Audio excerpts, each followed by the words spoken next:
there, and welcome to Hectic Eclectic. Today we're going to talk about English education. Should we revise how it's taught?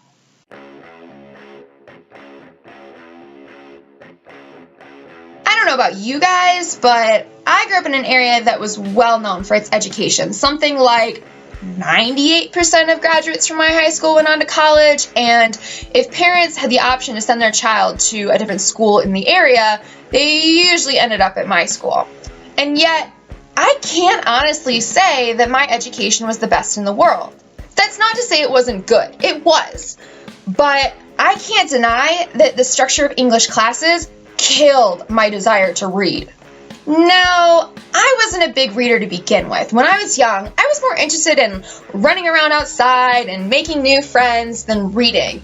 And it wasn't until I got out of high school that I realized how much I love reading. And my middle and high school education really did not help with that. The structure of those classes was simple. What book is severely outdated and completely uninteresting to students in the modern age? That one? Great! Now let's pair them off with students they don't get along with and force them to discuss why the author made the character's shirt blue. The sad part is, I wish I was kidding. This actually was the way education was set up in middle and high school English courses where I come from. Sometimes we'd have a choice of 4 pre-selected teacher-approved books, enough for 5 students per book, and by some miracle, one of them would be less boring than the others, which made it popular.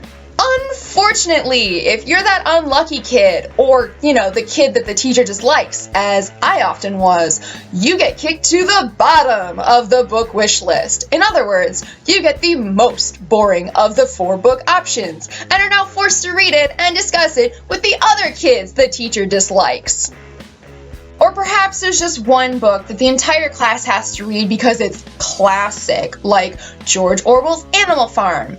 A little grotesque for preteens, don't you think? Or perhaps Anthony Burgess's A Clockwork Orange. No, that couldn't possibly be inappropriate or scarring for young people. Or maybe Aldous Huxley's Brave New World. I read all of these in middle school, and why not? They all seem like appropriate literature for pre-high school young minds, right? Even if the books were even remotely interesting to young minds, the teachers approached them in the worst way possible. Everything in the book had a reason. Every word and phrase had a secret meaning. Every color, foreshadowing, scene was something that was supposed to be deciphered by the reader. So, when it came right down to it, we weren't even reading the books. We were translating them, and they were already written in English. Honestly, looking back on my grade school education for English, it's a miracle I ever want to write or read again. Yet, somehow, on my own, after countless years of choking on endless question sheets for books, I managed to find good books that draw me in and hold my attention all the way through. Oddly enough, my favorite genre happens to be dystopian, which were the exact things that I detested so much in grade school. That, ladies and gentlemen, is what we call irony. But enough about me. What about you guys? What was your English education like, and did it make you love or hate reading? And if it made you hate it, why do you love it now?